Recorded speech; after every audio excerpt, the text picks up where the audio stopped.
I think there's probably just two things really that constitute a virtual power plant from our perspective.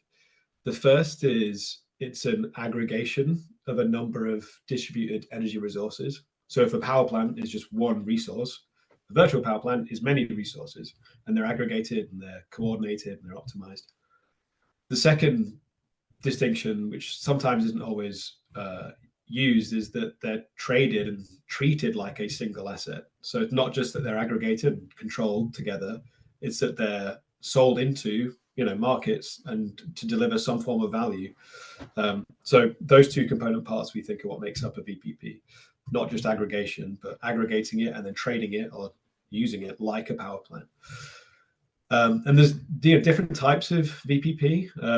We'll touch on this in more detail later, but I'd say historically, and at least typically, most VPPs tend to be made up of a certain type of asset. It might be that they're mostly an aggregation of electric vehicles, or they focus just on aggregating and optimizing solar, PV, and battery. We think that that's kind of the first iteration of VPP, and to start to push the boundaries, we should start to include a broader range of assets, and we'll touch on how we think we can do that further down the line.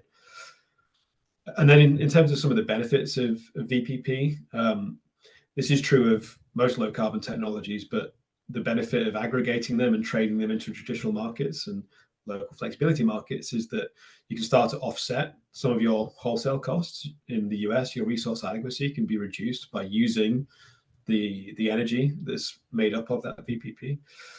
If we're being smarter with the grid and being more efficient with the capacity that's being used on the grid, we can also start to justify connecting assets faster than we otherwise could have.